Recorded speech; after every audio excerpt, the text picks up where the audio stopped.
100 रुपये किलो, 80-100 रुपये किलो विक्री आहे. आपल्या इथं काही जमिनीच्या वर घाटावरती ना काही जमिनी आता लागवडीची जास्त म्हणजे जास्त प्रमाणाच्या लागवडीची तर आपल्यासारखी.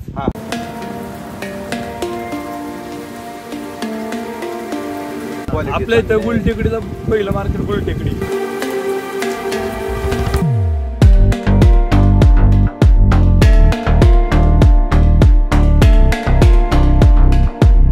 तसं ह्याचं कसं रोग झाला किंवा काय झालं तर उत्पन्न शुअर आहे. 4-5 पानं आली लगेच अंजीर लागायला चालू होतं. जसं फुटवा निघत तसं अंजीर लागतं.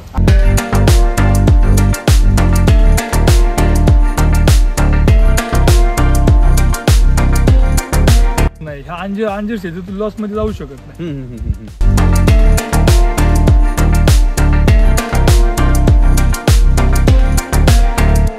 शेतकरी मित्रांनो नमस्कार. शेतकरी मित्रांनो, आज यशोगाथा या कार्यक्रमात आपण दौंड परिसरामध्ये आलोय. दौंड तालुक्यामध्ये जे तरुण आहेत, काही तरुण आता अंजीर शेतीकडे वळालेले आहेत. म्हणजे तशी यांची पूर्व परंपरागतच अंजीर शेती आहे.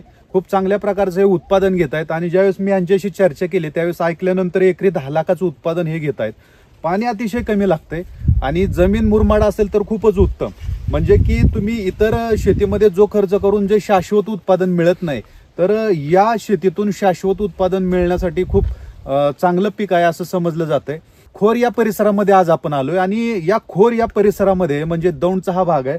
तर या परिसरामध्ये आज आपण काही तरुणांकडून समजून घेणार आहोत की अंजीर शेती कशी फायद्याची आहे, अंजीर शेतीची लागवड कुणी केली पाहिजे आणि या शेतीतून आपल्याला शाश्वत उत्पादनाचा हा स्रोत होऊ शकतो का, याबद्दलची संपूर्ण अशी माहिती सुशांत डोंबे यांच्याकडून समजून घेणार आहोत. तर सुशांत नमस्कार. तर सुशांत, सुरुवातीला परिचय करून द्या आपला. नमस्कार, मी युवा शेतकरी खोरमध्ये राहतो. सुशांत डोंबे माझं नाव. आपल्याकडे 600 झाडे अंजिराची. आपण स्वतः माल तोडून मार्केटला पोहोचवतो. बर. आपण एकरी 10 लाखाचं उत्पन्न घेतो. म्हणजे आता चालूला 10 लाखाचं उत्पन्न होतं आपलं. 8 ते 10 लाखाचं उत्पन्न करतो आपण एकरी. पण आता काही लोकांचा असा प्रश्न येईल, आता आपण डायरेक्ट तुम्ही उत्पादनाचा मुद्दा घेतला म्हणून आपण बोलू की एवढं शक्य असेल का 10 लाखाचं उत्पादन? शक्य असतं ना. तुम्ही माल जसं माल निघेल ना तसं उत्पन्न 100% शुअर आहे. कारण मार्केट शुअर आहे. 70 ते 80 रुपये मार्केट ठामे. बर. त्यात मार्केटमध्ये काय, मार्केटमध्ये अंजिराला मागणी चांगल्या पद्धतीने आता सध्या. झाडं जास्त असली, झाड 250-300 झाडं असली, एकरात काही 200+ झाडं बसतात एकरात. किती बाय किती वर? 15 बाय 15चं झाड लावलं 200 झाड. 200+ थोडीशी झाडं बसतात. आणि एका फांद्याला 40+ अंजीर लागले उत्पन्न का नाही होणार? किती फांदे येतात झाडाला? झाडाला 20 फांद्या येतात जवळपास. 20+ फांद्या असते. बर. 20+ फांद्या. हे किती वर्षांनी येतात 20+ फांद्या? तसं कसं जसं वर्ष वाढत तसं ग्रोथ वाढते. हे 3रं वर्ष आहे आता झाडाचं. बर बर. 8 ते 10 लाखाचं 3रं वर्ष आहे. 3रं वर्ष आहे. तुम्ही ग्रोथ बघा झाडांची. आणि हे म्हणजे शेंड्यापर्यंत अंजीर आलं. शेंड्यापर्यंत अंजीर. जसं पान आहे तसं अंजीर आहे. म्हणजे प्रत्येक पानाला एक अंजीर लागतं. प्रत्येक पानाला एक अंजीर. शेवटपर्यंत शेंड्यापर्यंत अंजीर लागतं. आता ही अंजिराची जी क्वालिटी म्हणतो आपण, तर ही क्वालिटी कशावर ठरते? हे क्वालिटी कशी आहे? खत आपली जी शेणखत पाहिजे, रासायनिक खत कमी, थोडस जास्त करून खत शेणखत, गोमूत्र.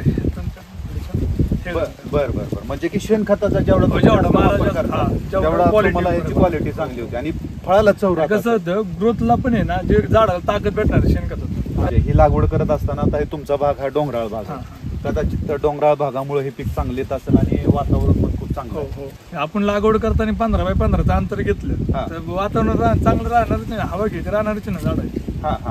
त्याचा काय विषय.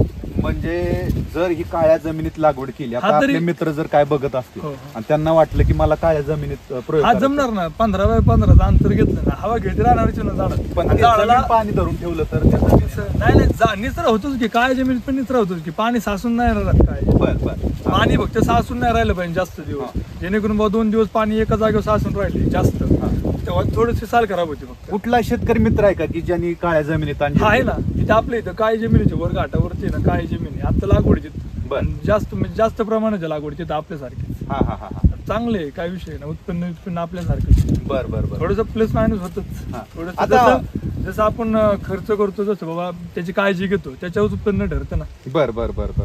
आता मला सांगा, ह्याची किपिंग क्वालिटी म्हणजे टिकवणी क्षमता किती आहे? टिकण्याची क्षमता 3 दिवस आहे. जास्त शेणखत वापरल्यामुळे आता हे जी आवीड म्हणजे चव आहे खूप चांगली चव आहे. शेणखतात सगळ्याच गोष्टी आहेत ना, हा. सगळे पोषक द्रव्य शेणखतात आहेच हा, ना. हा. आपण जे रासायनिक खतात देतो ते शेणखतात भेटलं, झाडाची ग्रोथ होती, क्वालिटी निघती, माल पण जास्त निघतो. पाणी नियोजन सांगा कसं करता. पाणी नियोजन आता सध्याला ठिबकवर आहे आपलं. बर. जसं लागवड केली तसं ठिबकवर चालू आहे आता, तुम्ही बघू शकता. हो हो. आणि कुठं मध्ये पाणी पण दिसत नाही नाही, पाणी दिलंच नाही. जसं बार धरलाय तसं पाणी अजिबात नाही झाडाला, अख्खं ठिबकवर चालू आहे हा. सगळं. बर बर. तुम्ही बघू शकता सगळं. बघा कसं होतं, मोकळं पाणी दिल्यानंतर थोडस गवताचा पण मारा जास्त होतो. हो हो हो. त्यामुळे ठिबकवर पाहिजे. हा. ठिबकवर असल्यामुळे गवत नाही, काय नाही, क्लीन राहते, जमीन क्लीन राहते. याकडे वळायचं कारण काय. याकडे वळायचं उत्पन्न चांगलं आहे हो. आणि कसं वडील पार्जित चालत आलेलं आहे, त्यातनं काय आम्हाला काय शिकण्याची गरज नाही. जसं आम्ही लहानपणापासून वाढलोय ह्या क्षेत्रात वाढलोय, त्यामुळे आम्हाला दुसरीकडून कुठून ज्ञान घ्यायची गरज नाही. सगळं आम्ही स्वतः करू शकतो. आम्ही स्वतः माल पिकवू शकतो, स्वतः कपू शकतो. त्यामुळे आम्ही ते वळवलोय. जेणेकरून आम्हाला कामाचं काम करण्यापेक्षा हे आमचं घरचं फायदेशीर. आरोग्यिक दृष्ट्या याचं काय महत्व आहे. आरोग्य दृष्ट्या बीपी शुगरला चालते, हा. आरोग्यदायी चांगले, रक्त वाढी पुढे काय सालीसकट खायचे. हो, सालीचं पोषक साली सहित. बर बर बर. पोषक द्रव्य सालीत चांगले. हा हा हा. आणि मला सांगा, आता जे काय मार्केटला तुम्ही देता हे कुठलं मार्केट आहे आणि त्या मार्केटचा लोकांचा काय रिप्लाय येतो का की बाबा चव चांगली आहे. हो, येतो ना. quality आपल्या चांगली इथं आहे? गुलटेकडीचं पहिलं मार्केट गुलटेकडी जवळ बर. पुन्हा हा. पुन्हा मार्केटला कसं थोडस जास्त माल झाला हा. किंवा दुसरी आपण पाठवतो, लातूरला, बार्शीला, उस्मानाबाद, परभणी, सोलापूर, गुलबर्गा, ह्या बर, ठिकाणी बर. माल जातो. म्हणजे एवढ्या ठिकाणी जातो. हो, एवढं आणि दरात काय फरक? प्रत्येक मार्केटला माल जातो. जास्त करून थोडेच खाणारे लोक तिकडेच, ही अंजीर खाणारी संख्या जास्त करून तिकडे, बर परभणी, औरंगाबाद. बर बर. म्हणजे आपल्या या भागामध्ये जास्त नाही. हो, म्हणजे कमी हा, प्रमाणात. हा. एवढं कॉस्टली फळ नाही ना खात इकडे पण. हा, हा. 100 रुपये किलो, 80-100 रुपये किलो विक्री आहे. बरोबर. आता डाळिंबाचा पण दर सरासरी बघितला तर त्याच दरम्यान असतो. हो, पण डाळिंबाला फवारण्याला असतो. हो, फवारणी जास्त आहे, डाळिंबाला खर्च पण जास्त आहे. आणि रोग आला की उत्पन्न होत नाही. तसं ह्याचं कसं, रोग झाला किंवा काय झालं तर उत्पन्न शुअर आहे बाबा, प्लस मायनस थोडंसं उत्पन्न होऊ शकतं, पण उत्पन्न शुअर हा, आहे. हा. असं लॉस मध्ये जाऊ शकत नाही. ह्या अंजीर शेतीतून लॉस मध्ये जाऊ शकत नाही.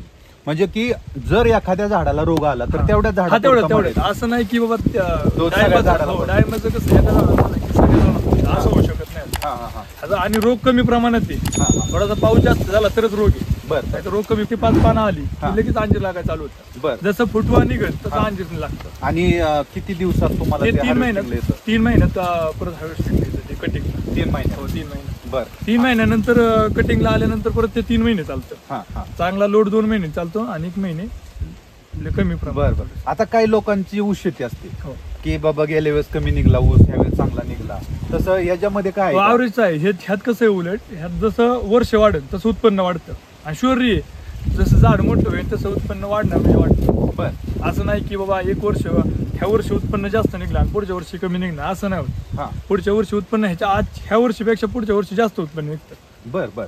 10-20% तरी जास्त निघतं. म्हणजे वाढतं उत्पादन आहे याच्यात. हो, म्हणजे की बाग जेवढी जुनी तेवढी उत्पादन जास्त हो. म्हणायला हरकत नाही. बरोबर. जसं वर्ष झाडाचं जसं वर्ष बरं तसं उत्पन्न जास्त निघतं. बरोबर. म्हणजे शेतकरी मित्रांनो, यांची 3 वर्षाची बाग आहे आणि या 3 वर्षाच्या बागेचं त्यांचं 10 लाखाचं उत्पादन आहे. आता हे 3 आता हे वर्षाची तिसऱ्या झाडं- वर्षी, हो, तिसऱ्या हा, हा. वर्षीची झाडं. म्हणजे 3 वर्षाच्या मानाने खूप चांगली झाड आहेत. हो. म्हणजे ग्रोथ चांगली मला एवढं कळत नाही या झाडातलं, पण तरी ग्रोथ चांगली वाटते 3 मला. वर्षापर्यंत 3 वर्ष झालेले झाडांना. आता तिसरा बार आहे. हा हा हा. 3 वर्ष. आणि आता ही शेवटपर्यंत फळ येत हो, राहतात. आता हे जे शेवटपर्यंत फळ आहेत जसं शेवट जे म्हणजे तुम्ही इथून तोडत आलाय फळ, हो, हो, हो. इथून तोडत आलाय. आता हे राहिले तेवढी हो, फळ. हो.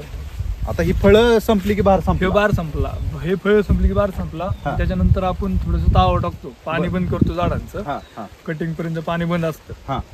नंतर मग जसं कटिंग केली मग पाणी द्यायला परत चालू. बर बर बर. आता ही जी बाग आहे, तर आपल्या याच्या परिसरामध्ये ही वाण एकच आहे का, याला काय वाण असतात अजून दुसरे? तसं नाही, अंजीर एकच आहे, फक्त क्वालिटीच फरक. जसं बाबा झाडाच्या बाबा जसं बाबा खत माती हे झाली तेवढं क्वालिटीत फक्त फरक होतो, बारीक मोठं साईज. बर. बाकी काय बाकी काय नाही. बर बर बर. आणि आता तुम्ही मूळ उद्देश तुमचा काय, म्हणजे शेतीमधला अंजीर शेती आहे का अजून कुठली? नाही, अंजीर आमचे मुख्य पीक अंजीर शेती. अंजीर शेती. आता सध्याला अंजीर शेतीत म्हणजे कसं उत्पन्न चांगले आहे, आपल्याला समजते जातं सगळ्या गोष्टी. म्हणजे तुम्ही परंपरागतच तुमचे वडील वडील पार्जित पीक पद्धती आहे, त्याच्यामुळे तुम्हाला त्यामुळे सांगायची काही गरज नाही, नवीन काही नाही, सगळं जुनं आहे. त्यामुळे उत्पन्न आपण चांगलं शोरले घेऊ शकतो उत्पन्न. असं महत्वाचं की म्हणजे डाळिंबामध्ये किंवा द्राक्षामध्ये फवारण्या फवारण्या दिवसाआड किंवा 4 दिवसाला 8 हो, मग दिवसाला त्याला किती दिवस अंजिरात फक्त फवारण्या कमी आहे किंवा तो फक्त पावसाचं वातावरण असेल तरच फवारणी, आणि 3च महिने फवारणी असेल, काही बाबा बार चालू आहे तोपर्यंत फवारणी नसते. हा. फवारणी 3 महिने, कटिंग केल्यानंतर फक्त 3 महिने फवारणी असते. हा. 3 महिन्यानंतर फवारणी, जे आपण अंजीर पिकायला लागलं, कटिंग करायला आपण चालू केलं की फवारणी बंद करायची, परत हा. फवारणीच नाही झाला. हम्म. 3च महिने फक्त. बरं. 3 महिन्यात तेवढं काय 1-2-3 फवारणी होत्या तेवढे. बरं आता याचं जर क्षेत्र वाढलं तरुण चाला तर याच्या दरावरती काय परिणाम होईल का? नाही होऊ शकत, कारण मागणी जास्त आहे, मार्केटला मागणी लय आता, तुफान मागणी आहे. उलट माल नाही तेवढा अनुकूल, परत बा आपण जास्त करून माल देऊ शकत नाही एवढा, तेवढी मागणी आहे पुढे. जमीन किती आपल्याला? कधी इथे हा. इथं आपल्याला 6-5 एकर जमीन आहे. आणि सगळं अंजीरच आहे? हो, म्हणजे कमी थोडं 600 झाड आहे आपलं. बर 3 एकर अंजीर आहे आपलं, 3 एकर दुसरं. बर